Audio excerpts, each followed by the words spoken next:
Excellent. All right. Welcome, everyone.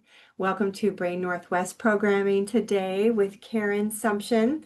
We're very fortunate to have her come and talk with us today on strategies for managing holiday overstimulation and the feelings of anxiousness that can happen and sometimes become even more post-brain injury. So Caren has a rich experience in working with the community and providing education to different community groups. And I am going to let her share her alphabet because I know I won't get it right. And it is really important and is based in a lot of years of experience. So thank you so much for being here, Caren, and please take it away. Hi, everybody. Thank you so much for coming today. Um, as Reggie said, my name is Caren Sumption. So my alphabet soup is that I'm a state certified peer support specialist. So I need to start changing some of those alphabet soup because they are changing it from CPC to CPSS. I'm also a community health worker and a nationally certified victim advocate. I specialize specifically in crisis and grief. I have worked a lot with different populations, different communities that either have acquired or traumatic brain injury and or neurodiversity. And so that is stuff that we are definitely going to be leaning into quite a bit with this presentation. Um, when I thought about anxiety and the holidays, I realized that there is a lot of overlap between these neurodiversity communities. So, folks that are neurodiverse, I myself have autism, and folks with acquired or traumatic brain injury. And so, what I tried to do is kind of talk a little bit about overstimulation or understimulation, which happens less frequently, but is still something that folks like us can experience either after an injury or just due to our neurodiversity or our fine cocktail of both. And then look at maybe some of the classic ways to help manage this overstimulation and how it feeds into anxiety. And then some maybe less talked about ones. There's lots and lots of great information um, just out there from different organizations, different great reputable sources on the internet. So I tried to kind of think about maybe some stuff that isn't talked about quite as much. And then I really left room at the end of the course for folks to share strategies or to maybe brainstorm some strategies that could work as the holidays come rolling up on us really, really quickly. So, too merry, too much, overstimulation, anxiety, and brain injury. So, bright lights, crowds, to-do lists, visitors, disrupted schedules, festive foods, rich foods a lot of times, seasonal scents, loud music, noisy gatherings, and of course, all the various expectations that get packed into the holidays. I feel like sometimes those don't always get acknowledged, but they're a huge part, whether you come from a family or community that really deeply and thoroughly celebrates the end of the year holidays, um, that can bring with it a lot of expectations about things that you need to do and when they need to be done and how they need to be done. And it can be joyful. It can also be extremely challenging. So that's kind of where I wanted to focus our time together today. So, overstimulation is one of the most common effects of brain injury, and we're going to talk a little bit more about the how it can manifest. And it can be caused by any combination. So, you may find yourself more sensitive to smells, more sensitive to images, light, smell, type, to any of your senses. And it's caused by sensory changes in the brain, which are invisible to our loved ones, right? We look the same, and it can be really overwhelming to experience and really frustrating to explain.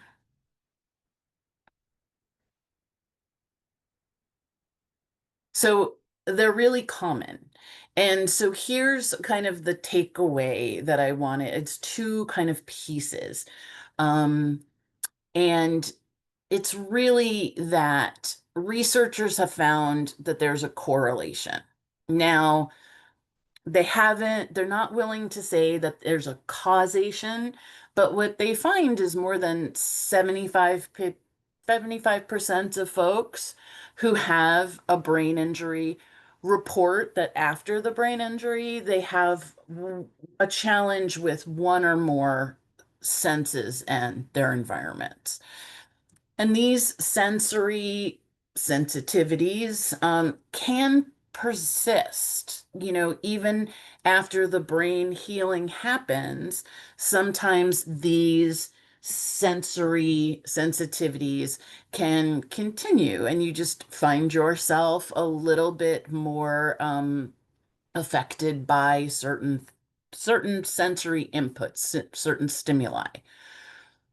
And again, like I said, researchers are really careful to state that there's not enough evidence to prove that a brain injury always causes these sensory sensitivities. They do say that they're more common than in control groups. So, control groups, pretty much folks without injury.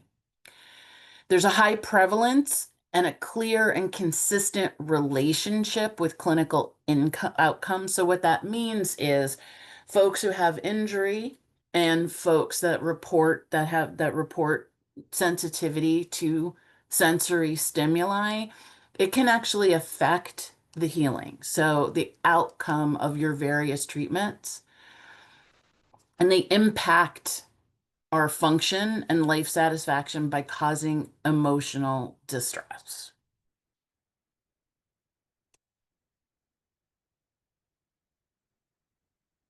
So, I wanted to talk about the kinds of changes to the kinds of stimuli that can happen. It's a buffet. Not everybody has all of them. Some folks have all of them. Some folks serve themselves a lot from one or two, but it can be any combination, singular or in total. So auditory, you may find yourself having responses to loud or unexpected sounds, difficulty filtering out background noise. So the way I talk about this is folks that say they used to be able to work, concentrate, read, watch TV, focus on one thing while there were other things going on around them, music playing, other conversations, other noises. And after injury, you may find that it's incredibly difficult to concentrate just on one set of sounds when there's other sounds kind of also flooding your ears. Visual, it can be bright lights, flashing lights. It can also be visual clutter. And that just means that there's a lot going on all in your field of vision all at the same time. That can be very overwhelming. Um, you may find that you have responses to touch to the feel of things, tactile things, clothing textures, seams, hems, stitching, um, things that are embroidered, labels, certain fabrics, or you may even find that you have trouble tolerating light touch, affectionate light touch, or brushing up against something. Olfactory, that's the smells. Smells can now be incredibly difficult to cope with. It can be perfumes, cleaning products, or even sometimes food odors. It can even be food odors that are appetizing to you, but the experience of smelling them can be overwhelming. Um, Gustatory, certain tastes. You may lose a taste for a flavor and a texture. You may have found in the past you really liked, I'm trying to, something from personal experience, rice pudding. Rice pudding has a very specific set of textures. You may find that you no longer can tolerate those mix of textures. And then there's also, this doesn't necessarily come to folks' minds when they think about the senses, but body awareness, including the sense of where your body is in space or how you're holding yourself or um, how you judge whether you can squeeze through two people sitting near each other. You may have some vestibular challenges. So you may find yourself getting car sick or train sick when you used to be able to tolerate that, or certain motions cause you to feel a little nauseated or unbalanced. Sometimes that's getting to a sitting position from lying down. Sometimes it's standing up from a sitting position. Sometimes it's if you hold your head in a certain way. And interoceptive, another way, another sense people don't necessarily think about when we think about sensory awareness and sensitivities is, you may become less tuned in to your own body signals. Um, you may find that you don't realize you have to go to the bathroom until you absolutely have to go to the bathroom right that second.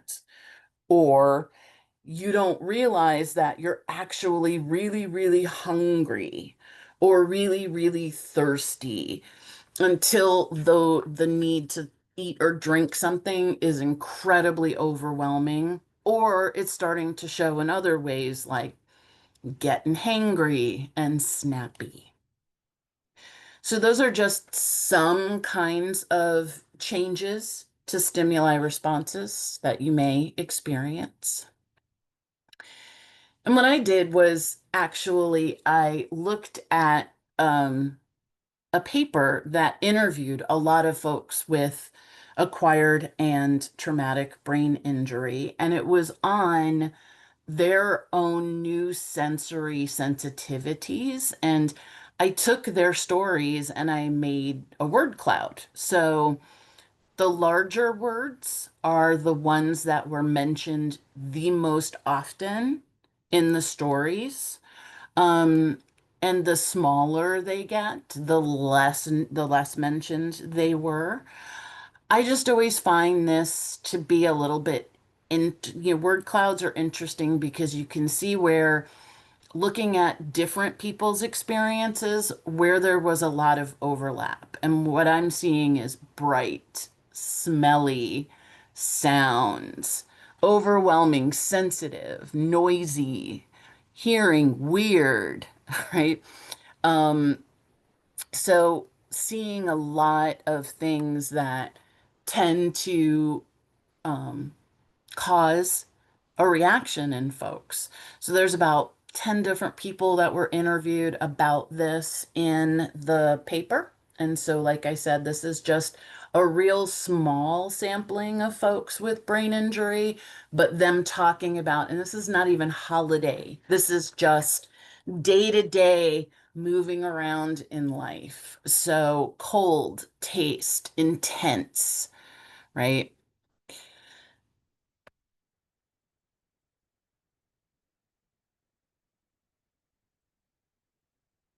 So what sensory changes can look like, um, and I sort of rank them in roughly how common they are. Doesn't mean that the bottom, sensory avoiding, is uncommon. It's just less common. So most sensory changes look like becoming over responsive to senses. So you become easily overwhelmed, and you may react even strongly to mild stimuli. Things like bright lights, loud noises, intense odors may be painful or distressing. There's also under responsivity. So you need more of something to notice it. You won't notice an odor until it's extremely strong, past the point where folks without that sensitivity are going, God, what is that smell? You may respond by feeling like you need to sensory seek. You want to get sensory input and you actively seek them out. Maybe you find yourself collecting things that have a certain texture and you really enjoy touching them.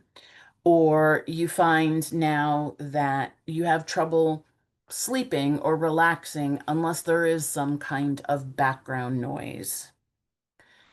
And then there's sensory avoiding, which is actively limiting exposure to certain sensory stimuli. And this is more behavioral, just like sensory seeking, but this is really grounded as well in anxiety. You have a strong and or painful reaction to a kind of stimuli, to loud noises. And so due to fear, and anxiety around having that same reaction, you actively avoid being in situations where you might encounter that stimuli.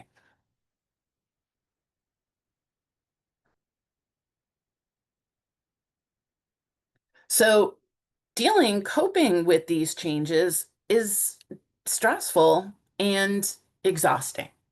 So, because now you are having to do some extra work to be able to navigate your environment.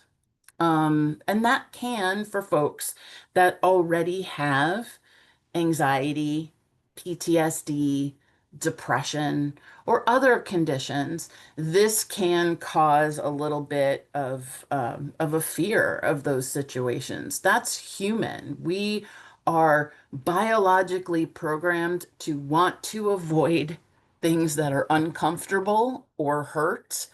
And that's an absolutely normal response.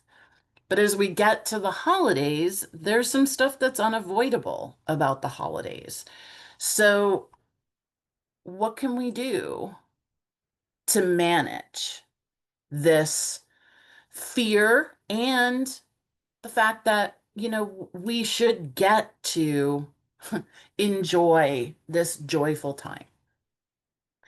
So, of course, I want to call out that there's some clinical specialties, right? There are folks in your medical team, or if you don't have access to them, if you talk to your medical provider, your neurologist or your primary care physician, you can get referrals to them. And the two that came to mind when I was thinking about it were occupational therapy, which can really help you learn about ways to navigate your environment or adapt your environment to make it feel safer and cause less anxiety. But there's also even behavioral optometrists, which was a specialty that I had no idea existed and is really about learning different techniques to manage sensory overwhelm in when it's visual. So there are different folks that you can reach out to with different medical specialties that can assist with learning to manage a lot of these, but there's also stuff that we can do ourselves. And none of the things that I'm going to mention for the next couple of minutes are going to fit everybody. They just aren't. We are all different. The things that are work for us and the things that we are sensitive to and how we respond in that sensitivity, all unique. So you're gonna have to experiment to see what works for you. And except for this one, there's just one that's gonna fit everybody, regardless of what and how. And that's, you got to get enough sleep. Like that is across the board for everybody. Acquired traumatic brain injury, neurodiversity, anxiety, all of it. You got to get enough sleep. And if you're not getting enough sleep, you got to double down and figure out why.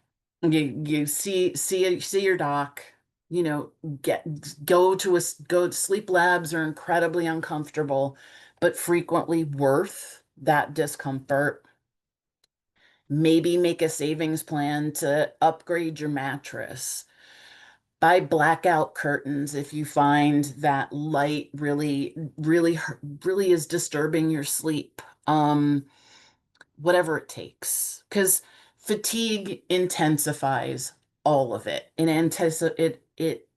intensifies anxiety, and it intensifies those sensory hypersensitivities. And so now you're in a super vigilant and super sensitive state where even really small bits of stimuli, so maybe sounds that aren't as loud or smells that aren't as overwhelming, can suddenly feel overwhelming. It can magnify it. Not getting enough sleep can also really intensify those two behaviors that I talked about, where you're either seeking out sensory stimulation or avoiding it. And being tired, we make bad decisions. We just do. That's human across the board, no matter whether you have an injury or not. Tired people make terrible, terrible decisions. So the one thing that goes across the board for everybody is figure out whatever it is that will help you get sleep. And I didn't spend a lot of time on it because there's tons and tons of great information out there, great resources on sleep hygiene and, figuring out what helps you sleep. And in a pinch, of course, seeing your doctor, there's sleep aids, and sleep aids are not ideal for long-term use. But in the short term, it's better to get help and get good quality sleep than it is to try to continue to muddle through life in any way underslept. So that's my that's my little speech on sleeping. So what I tried to do is also, like I said, look outside just the brain injury community into the greater neurodiversity community to look for ways to manage sensory stimulation or sensory understimulation. I wanted to pull out some. Some may sound familiar to you, some may be new. Again, not all of these are going to work for everybody. You should experiment to see what works for you, but maybe one or two of them are new and you can try and put them in your toolbox. So the first thing that I found among all the neurodiverse communities that I talk to and work with is, and this is not necessarily in the moment, in the holiday, right? At a holiday party, although it can be, but let yourself start playing like a kid. I mean, close the door and if you have some self-consciousness about this, but play like a little kid if you can. Get on the floor if you're able. Make sounds, do pretend, literally like a child. And what neurologists have found, and y'all have heard the word neuroplasticity many, many times, that has to do with our brain's ability to create new pathways. Um, for information and to heal areas that are injured. The reason children play is because their brains are developing neural pathways. It helps retrain the brain, it gives the brain novel problems to solve. And so it can actually help heal a lot of your brain. Another thing, and this is something I'm putting in my toolbox for this holiday season, is to engage a different sense when things overwhelm. And this is something you can do in a moment. So if you find that you are really sensitive to sound, somebody suggested eating a sour candy or something with a really intense flavor if you're not a sweet person, like a salt and vinegar potato chip. Just something with a very intense sensory experience that is different than the one that you are having a challenge with. If it's too bright, too busy, try engaging your hearing. So just try to switch to another sense in a very focused way. Um, Again, not necessarily it's going to solve the overwhelm, but gives you a moment to be able to cope. Folks have also talked about deep pressure. So I mentioned with folks that wind up with tactile sensitivity, sometimes light touch is really bothersome or challenging. But some neurodiverse folks have really reported feeling comfort and being able to quell some sensory anxiety with weighted blankets, napping cocoons, which kind of look like very thin fabric, single person sleeping bags to me. Some folks have a pillow or a particular stuffed thing that's really soft, has a tactile surface that's really pleasant and is huggable. Um, Getting a hug, a firm hug from somebody that you love and trust. You can also, if you're driving, folks suggested using both hands, squeeze the wheel, push your feet down into the ground, press your hands on a table. And also other folks have recommended that compression garments. So, this you want to clear with your doctor because compression can have physiological effects, but sometimes wearing a tighter undershirt or something like that, folks have also reported can help with managing sensory overload.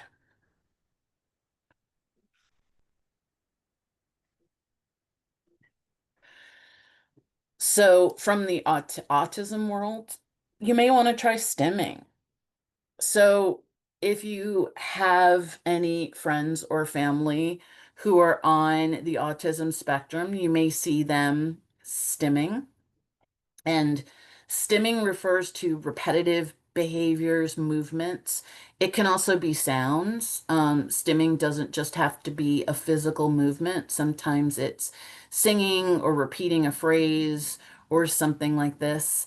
Classically, you can see it as clapping, jumping, playing with a fidget toy.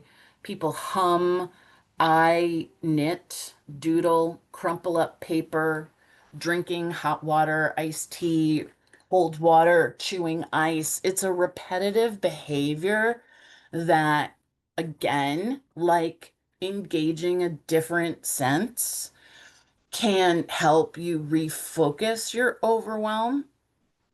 It can work when you find yourself both avoiding or seeking extra sensory stimulation. Scheduling breaks like on your calendar. And this may be a good one also for folks that find themselves with a full schedule during the holidays. Yes, write it on your calendar. It is an appointment with yourself, and it is important. Some people like to meditate. Some people just like sitting in a dark, quiet space. Some folks just put on headphones or, for white noise or earplugs for no noise and just do nothing. There's no time limit for how long to do this. It's just to kind of give yourself a sensory reset. And then again, rest. I mean, this kind of goes hand in hand with sleep, but taking rest breaks throughout the day where there's no stimuli. So, like these breaks, or just excusing yourself to go to a quiet room, go to the bathroom, something like that can just help recharge.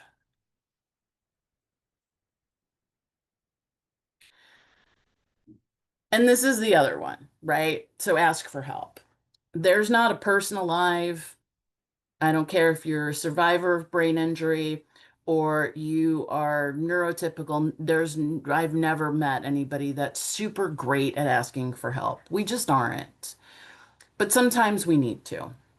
And it can be just something simple like taking some stuff off your plate, get a ride, carry your bags, do an errand. Maybe for those holiday expectations that weigh so heavily, figure out what is most meaningful and impactful to you to do, and then delegate or just dump the rest. There's a lot of things that we do during the holidays that, if you really think about it, they're optional.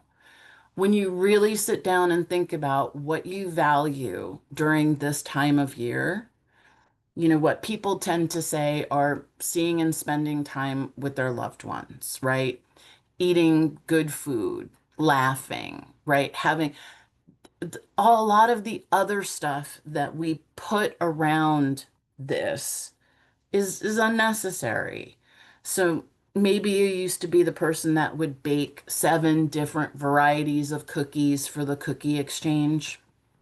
The cookie exchange can still be important, but maybe instead you teach grandkids, cousins, sister, a neighbor kid how to bake the cookies instead.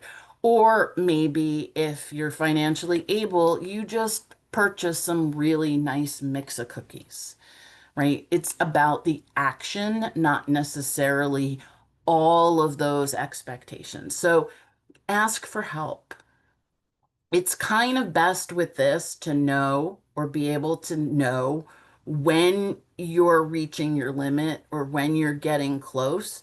But lots of us are terrible about that because, again, one of the sensory things that I talked about is we can have trouble understanding what's going on in our body. We don't know we have to go to the bathroom until we really have to go to the bathroom.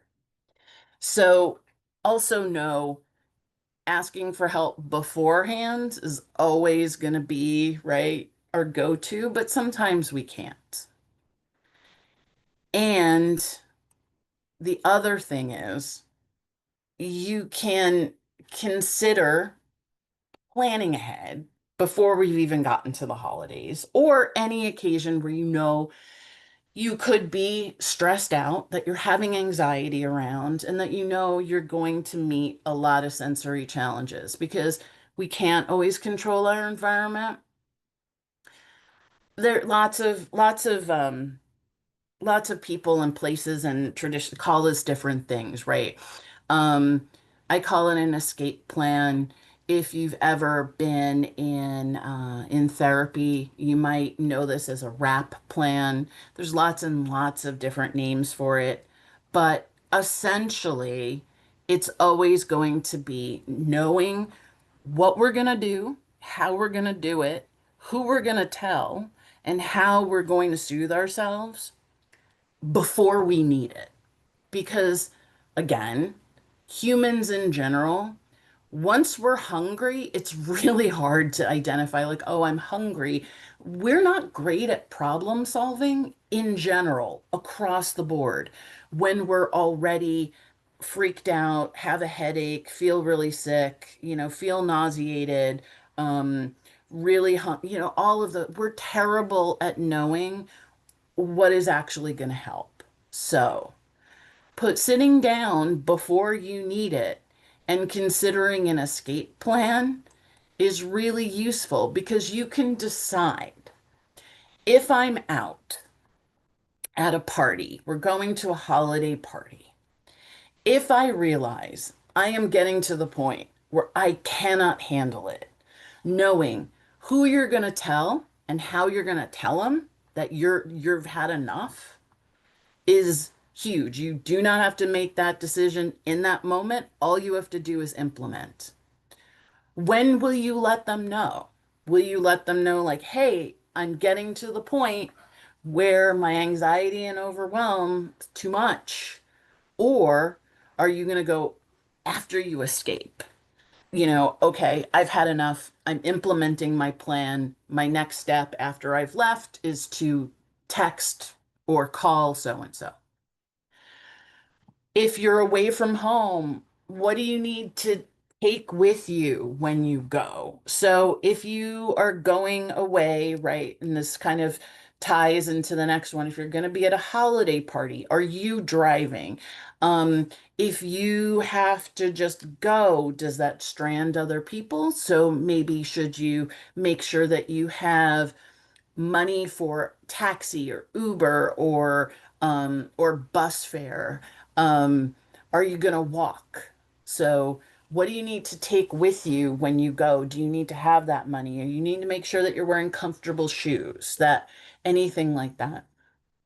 Um, how can you travel safer if you are, really feeling, if you drove yourself and you really feel like I'm so overwhelmed, I can't drive. Feel like I have an optical migraine, I can barely see.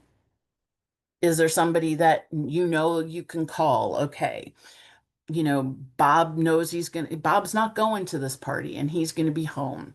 So I talk to my friend Bob or my neighbor Bob and hey, if I get really overwhelmed, would you be able to pick me up? And then where will you go? If the party is at your house, identify where you will go. I mean, will you go upstairs to your bedroom and close the door? If you're somewhere else, are you going to go home? Are you going to go to a loved one, a friend? Are you going to go to the library? Are you going to go? Where will you go when you need to go? That will take you someplace where you can then do the resting and recharging that you need to do to get your anxiety and that overstimulation back under control. And then what will you do when you get there? What do you need to be able to soothe and calm yourself? Is it music, headphones? Is it a weighted blanket? Is it a snack? What do you need? When you are overwhelmed, helps you re-regulate your nervous system again and start to get you back to calm? And make sure that you have those things ready, available, and if they don't require things, that you have already mapped out what they are. So again, these are not decisions that you have to make when you're already in the moment of high anxiety and high overwhelm.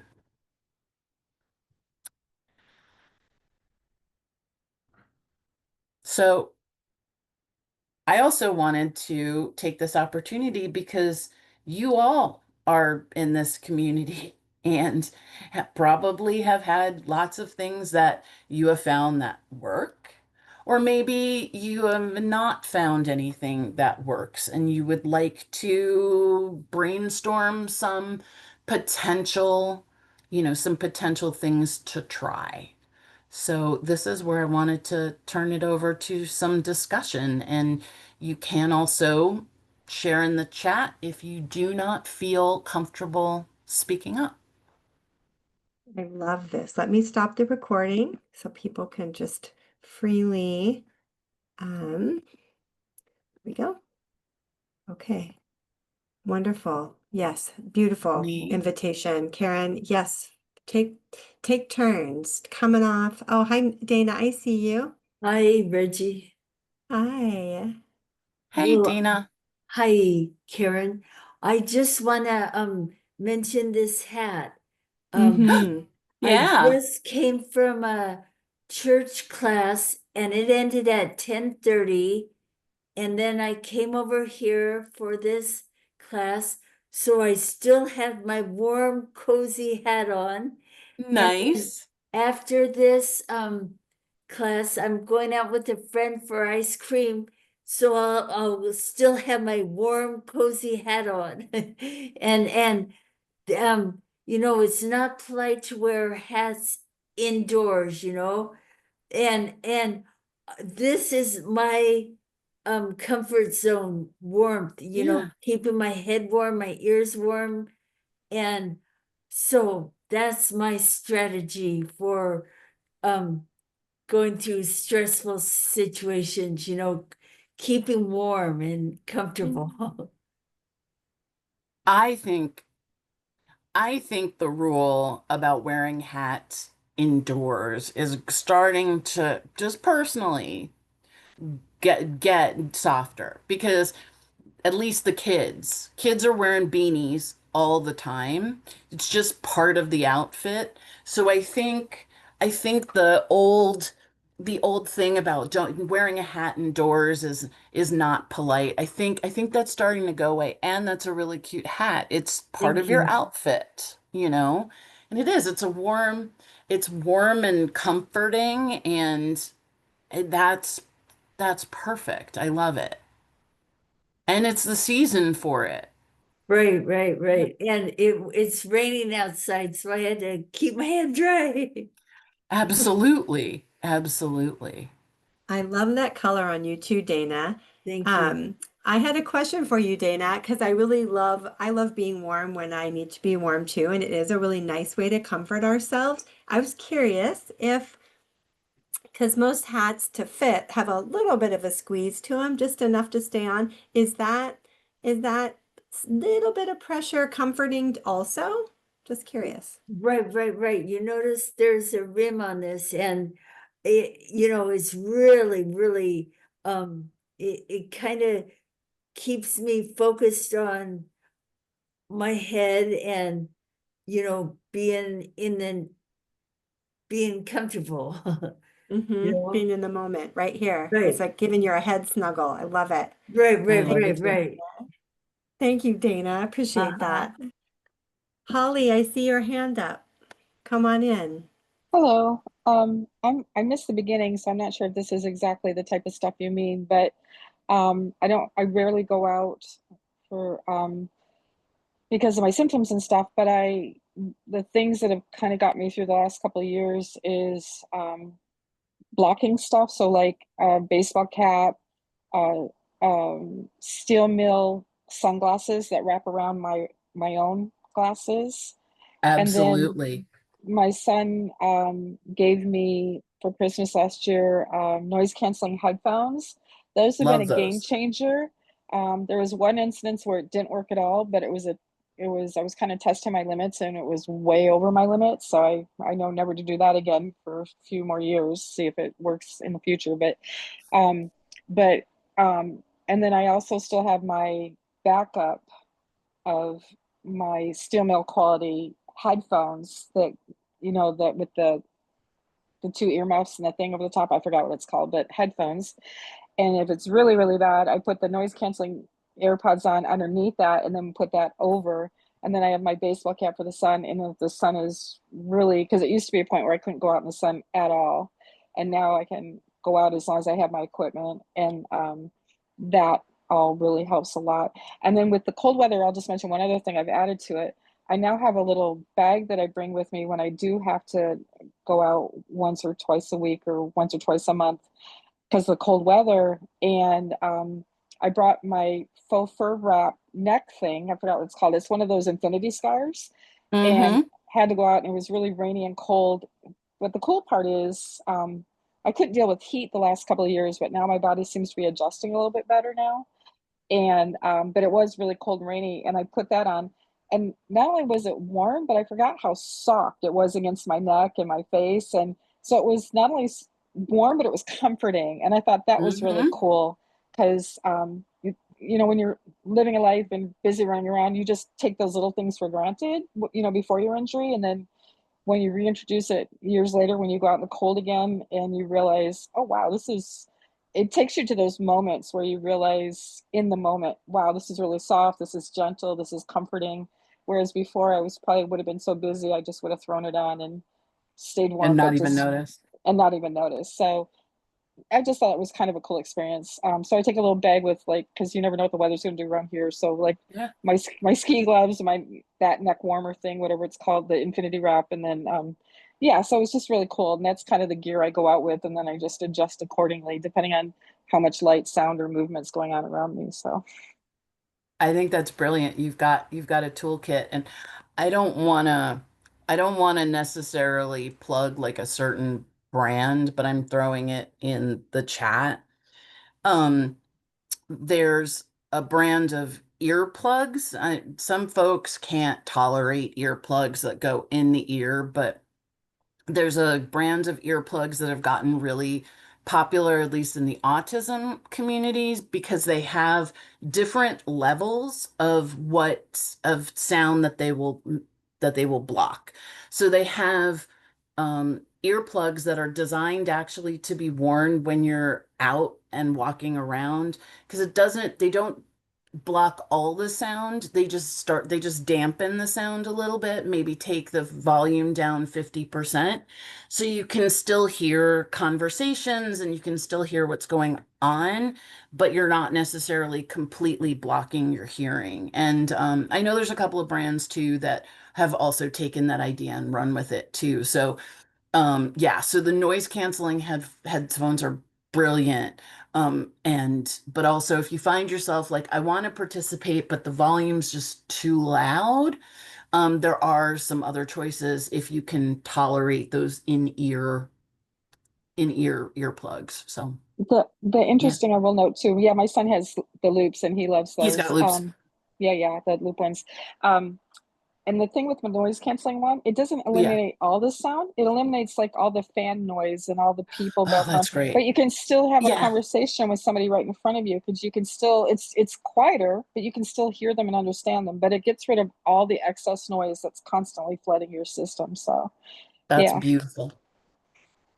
I wanted to Anyway, say, thank you. Holly, I just wanted to thank you for Oh, sharing Yeah. the kind of your journey of how you have found ways to mitigate, the stimulation and be able to get out in the world or do some of the things that you're wanting to do, and that you also have been able to see your own progress in recovery and how some of those sensory things aren't quite as big as they used to be. And so I just want to thank you and witness back to you that I hear a lot of recovery and a lot of creativity in your strategies. And I have an infinity scarf too, and I knit it because I like to knit. It's a really good oh, tactile nice. thing for me.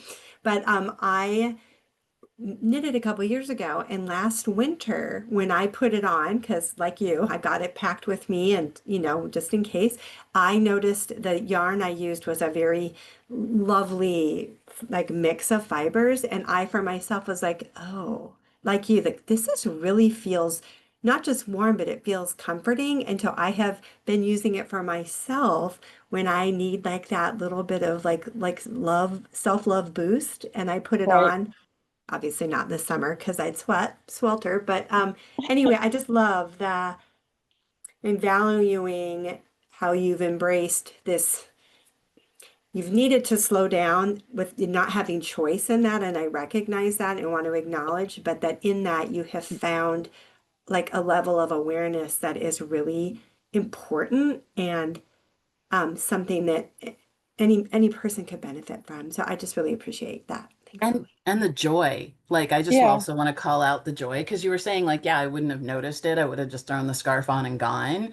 But it's those little things, right? Those little comforts, those little joys that you're right. Like most of the time when people are rushing around, like they don't notice them, right? And there is a gift in slowing down, right? That when you always hear about mindfulness and everything, I mean, that's sort of the goal of mindfulness, right? Is you're re-experiencing this present moment and appreciating that this scarf feels really soft. And so I also want to call that out too. Yeah. Thank Yeah. you. I worked with children, so I've always been in the moment and very mindful and try to teach Nice. mindfulness before my accident. So I've always been very aware of those things. But the contrast, the juxtaposition of the cold, hard rain coming down and then the soft warmth of that scarf, it was just an interesting moment. Yeah. To experience both at once, you know, the cold hard rain coming down, but at the same time the soft warm scarf. So it was The just a really soft kind of comfort. Yeah, interesting moment to recognize. So thank you. very cool. Very cool. Love that. Does someone else have a question or some insight to share that might be of benefit to other folks? I can't see everyone at the same time. So if you raise your hand and they're not calling on you, I'm trying to see everyone, or feel free to come off mute if you want to share. Or if there's a challenge that you've been having and you're like, I don't know what works. I don't know. I don't know, you know, because also information sharing is huge. I didn't learn about, I mean, and this seems like a pretty obvious thing, but um, I stopped wearing gloves in the winter because I just couldn't deal with the seams in between each finger. And so having someone go, "Oh, I found these seamless 3D knitted gloves that don't have any seams." s- doesn't seem like a big thing, but it was amazing to me. So Especially living also here, gloves information are sharing. helpful for comfort for the cold. Yes. So that's Yeah. fantastic. Yeah. I Um, wanted to share. Oh, go ahead, Dana. Yep. okay, real fast. I get that feeling. I don't get that feeling, is what I want to say is, like you said, I I can't sense that I have to go to the bathroom until I really have to go to the bathroom. And where does that come from? Perioception. So that's me too. Um, I will not realize, this is probably team, I will not realize that I have to pee until all of a sudden it's like if I don't pee right this second, I'm going to pee on myself. Right. So I've not been able to train myself to do anything about that except know that that's something about me. And I will force myself to when I make it part of task switching for me. So it's almost like a little ritual. So if I'm doing something, let's say I'm writing an email, and then when I'm done with the email, I know I'm going to go fold my laundry as part of my task switching between computer and laundry. I go pee. All right, I go pee. Whether or not I feel like I have to go pee or not, I just go pee. And so um I just, make that part of my day. So, and I've not been as successful at drinking water. That's something I'm also trying to do, and I'm trying to make that part of it too. But yeah, I mean, there's definitely occupational therapists can teach some techniques for being able to be more in tune, right, with your body signals. But if that's something like, like I just won't think about going to the bathroom until I have to, just build it in, right? Or eating. Folks that just you don't eat until you're well past hungry. You just know like every 2 to 3 hours, you have a snack. It's snack time, whether you want to have snack or not, right? It's snack time. So even if you don't feel like you're hungry, you have a few bites of something, right? So you just figure out a way to kind of accommodate yourself. And I think these are also things that folks without injury, cope with too. And I think some of it is you can associate it with something, which is what I do, right? I'm switching a task. It's time to go to the bathroom. Or some folks schedule it, right? I have a snack at 9 o'clock, 11:30, 2 o'clock, right? Whatever works better for you. but you just kind of build it in your day as part of it. I know I felt really silly about it not being something like I could, like everyone else just can tell when they and I can't. And at this point, I'm over feeling silly about it. It's just how I am. So, I just do it when I'm changing a task. Well, when Like habit I'm stacking, kind of. when Yeah. I'm at a place and I think, oh, I can hold it till I get home, and then I really have to go, you know? Right. Yep. And there are a Yep. lot of people who don't feel as comfortable using bathrooms out in public. True. Or, Very and true. I'm not saying that's what you're saying, Dana, but I know that that can be a really common thing, and it can result in a lot of discomfort because we end up getting home. So it's maybe knowing places that have a bathroom that you feel comfortable with, or making sure that before you leave, you go, even if you don't have to, I mean, we all can be a little bit, sorry, the sneeze, excuse me, childlike in how we have to play with our own personality and our behaviors, and just like giggle at yourself and be like, oh gosh, I'm gonna go try. I do that because I do some commuting, and so I'm like, I'm just gonna go to the bathroom because there's a bathroom here before I get in my car because I'll have a better car ride. Um, but something I was going to say that another teacher talked about, and I thought it was really helpful, in terms of like weighted items, because sometimes that can be really comforting, and it can be hard to get into a space of feeling grounded if we're overstimulated. Is I do drink a lot of water and have a big water bottle. This is excessive, I recognize, but it's my jam. Um, and normally I have gobs of stickers, but this one I'm keeping sticker free so that it's, You keep it pristine. professional, and yeah, right. But when it's filled with water, and even not, it has quite a weight to it. And this other teacher talked about just put it in your lap, like, or hold it here, like let the weight of the bottle be kind of a comfort. And I thought, oh, that's something for me that's really accessible and very easy to do. And so anyway, I just throwing that out there because I found it to be very helps me get out of my head and just focus for a minute, because there's something tangible that is literally kind of weighting me down. So that's my 2 cents. We all And need tricks. I'm doing that deep breathing, and to stimulate my vagus nerve until it holds my bathroom better. Your vagus nerve's like, yes, and go to the bathroom more often. Go to the Okay. bathroom. Yeah. Yeah. Um, No, that well, absolutely. this has been lovely. I just want to, before I let Caren go back to her other tasks in life and bathroom breaks and whatnot, does anyone else have anything they'd like to ask or like to share before we close this lovely discussion out?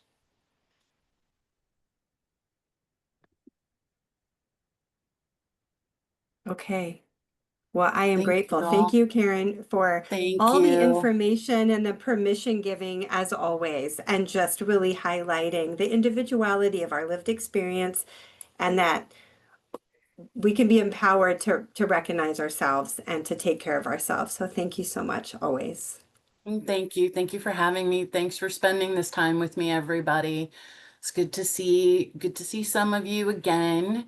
And yeah, we'll see you All right. soon. Thank Yeah, you. next month. Next Next month. month. That's right. Caren will be back, and I will be here And too. Lucky me. So that's lots of love coming at you. All right. Okay. Bye, Thank you bye, all. everybody. Take everyone. care. Bye-bye. Bye.